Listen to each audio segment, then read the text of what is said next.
Hi, and welcome to Two Tired Teachers. And we're going to be a lot tireder because we are planning a big project, one that I may even work on. We are planning to paint our RV because it's the only thing about the RV that we've been disappointed in. And as you can see, the paint is basically it's coming off. Just coming off. I mean, there's blue on our finger. And so, the RV has reached the point that we now feel we really can't make it look a lot worse. That's why we're really getting ready to dive in. If you watched our video a couple of years ago, we've paid a lot of money to try and have this paint restored and sealed, and a little more. Altogether, it was less than $2,000, but I think it was over $1,500. Yes. And this is what we have now. And so we are going to do it, and we're going to do the best we can. And we will show you how it turns out, one way or another. We love the RV. Yes. It fits us, but this is just not good. This is bad. Yeah. And it's just going to look really different. It's going to take us a while. And as you watch this, the challenge is try to figure out what we're painting. If we don't tell you, you may never know. But you got to have the right attitude if you're going to start this project. And I think we're to that point that we're tired of it looking like this. And so we're going to have something different. And we can hardly wait. And we're coming in at under $500 as opposed to many colors. Yeah, we've got actually 6 colors on here. We had $3,000 to $5,000 was a ballpark for painting or having it wrapped. And we're going to divide this, like we said, into 5 phases. And phase 1 was getting the decals off, and then getting the goo left on by the decals off. And let me tell you the secret, okay? I wish someone had told me. But what worked best for us, well, there's more than one kind of decal on ours. And I think there may be on more than just ours. But a lower heat setting and moving more slowly would have been much faster because it would have taken more of the adhesive off with the decal. You're kind of fine-tuning, trying to keep the heat gun leading yourself enough that the decal will remove, and you're not so far ahead that it gets cold and brittle and breaks, not so close that it's melting it. And so trying to find that sweet spot, and it was harder on a lower setting. However, at the end, I found out the lower setting was actually removing more of the adhesive. And sadly, we had a lot of decals, and a lot of adhesive. That was just a lot of adhesive. Yeah, getting the adhesive off, going back and actually having to really just scrape using Goo Gone. And yeah, we've heard there were other things, but that was the best that we had available to us. And that was not fun. But what was really sad is that each phase of this, we kept saying, wow, that looks better. Get those decals off makes it look better. And so that we had power washed it. Well, after that we started removing decals on Thursday afternoon as soon as Amazon arrived with the heat gun. And we removed decals on Thursday afternoon for about 3 or 4 hours, and then pretty much all day Friday. Well, we finished removing decals on Friday and started removing adhesive, and we did that through Sunday. Yes. I mean, it was just awful. And some of there's a location backer here, and I can show you video of it took forever just to try and get that thing off. And so, but you want to take your time with each of these steps so that you'll have the better finished product. But that was horrible.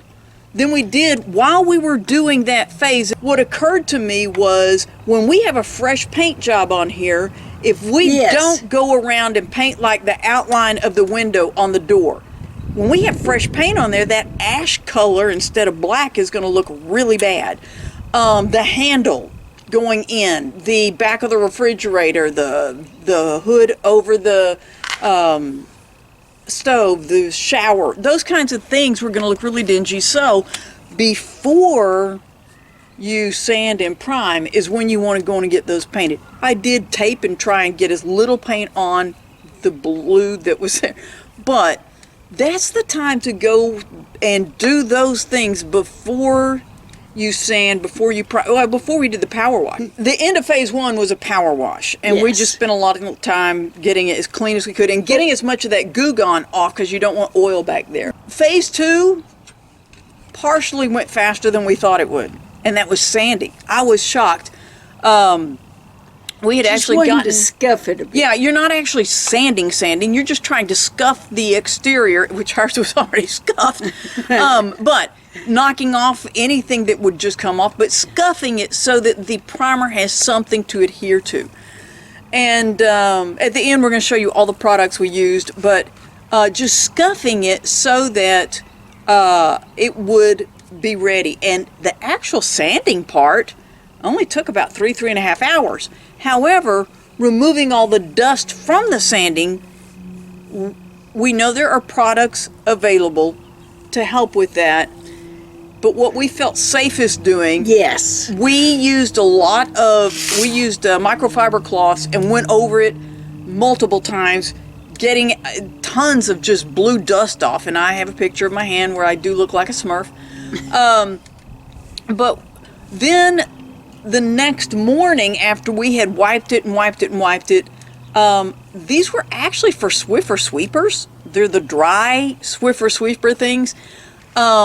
We just barely moistened those and would wipe them. And if we saw any color, we're very fortunate. Ours was dark. We could see color. We kept going over it until we got nothing off. And we felt at that point that we were ready to prime. We were pretty safe to prime. And as you know, with painting, the hardest part is taping. And so I got the color off of like the top 2 feet. And then while Mylena was finishing wiping it down, I started taping. But then because ours was a blue, we put on 2 coats of primer. And actually, even after the second coat, there were a few places where you could still see just hints of blue. But we knew that we were going to be putting on 2 coats of color. Yes.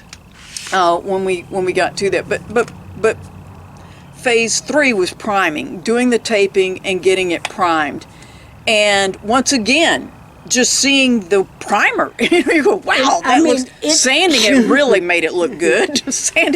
When you sand your RV and it makes it look better, you know it's time to do something. But primer, white. Yeah, it made it look so much better. And then phase 4 was color, and for us, we were trying to get straight lines. We succeeded in some places, we didn't in others. You know, we're calling this a 60-mile-an-hour paint job because if we're going down the road at 60 miles an hour, it looks flawless. If you see us and we're stopped and you see flaws, you're standing too close. There you go. But we did our best to measure and get the lines as straight as we could, and then realized, hey, if it's not, it just shows that character. Yeah. There we go. It's ours. We won't confuse it with all the other pastel RVs on the road. So anyway, we taped it and then started adding color. And it's really our little hearts would pitter patter when the colors went on. You know, the first color though, I was kind of like, what are we doing? Are we even sure? Are we really doing this? But then the further we went, and by this point, I had come up with a design for the front to kind of pull it together before we ever started actually doing any of the work, and then went back and actually made it where it matched. And I'm very glad we did that. Yes. But once we started getting color on, we had neighbors we didn't know Yes. who are doing drive-bys and stopping and giving us Yes. thumbs up and saying, wow, that looks so much better.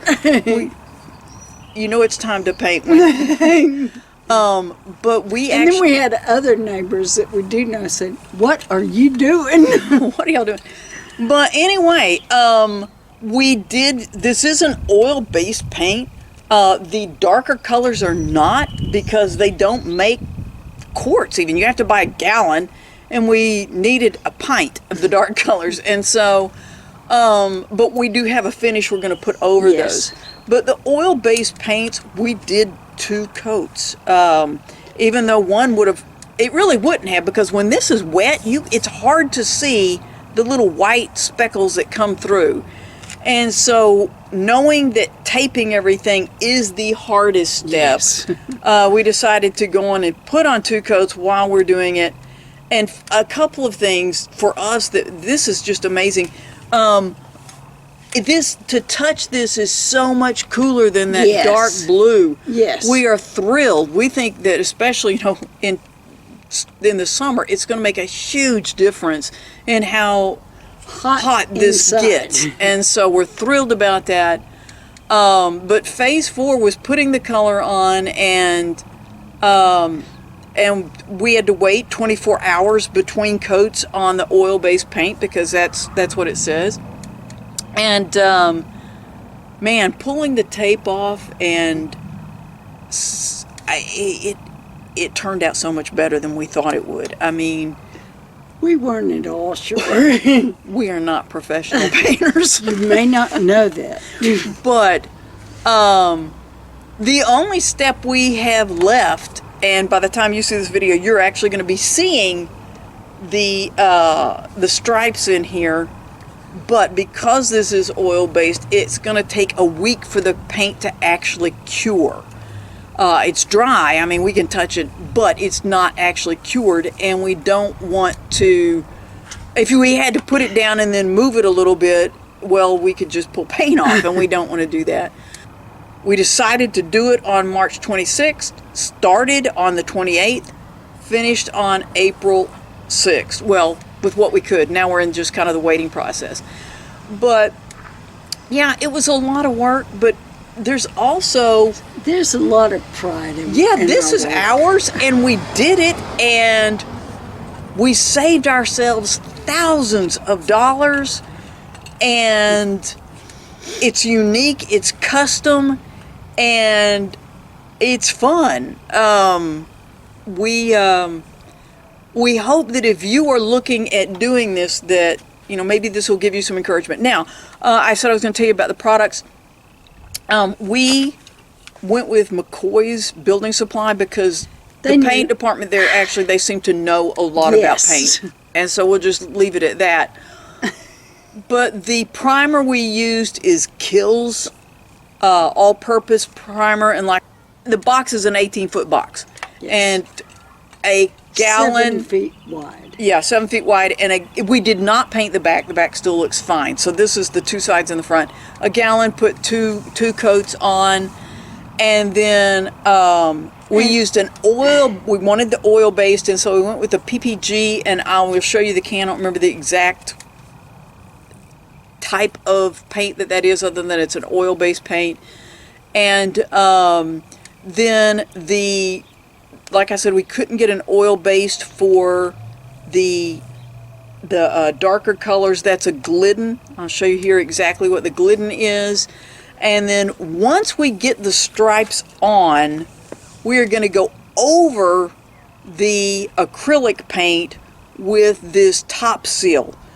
This is a high gloss. I mean, it is a gloss on the oil-based, and while the acrylic actually looks very glossy as well, this will help seal it, protect it, and make it a sturdier paint. So do your own research and decide what products you think are going to work best for you. But man, we're thrilled.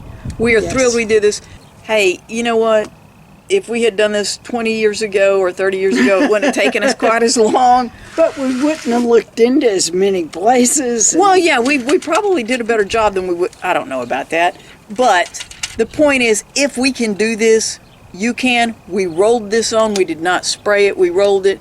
And especially using this many colors, it was really kind of what you got to do. It's so windy here. Yeah, we couldn't have sprayed. So, we did it ourselves, and there is some pride to that. And it's just fun and unique, and it's fun colors. And we'll be able to find it in a crowded lot with no trouble. Oh, there's ours. There's ours. That Easter egg over there. But anyway, if you're looking at doing this, we hope that maybe we've encouraged you. Thanks for watching Two Tired Teachers.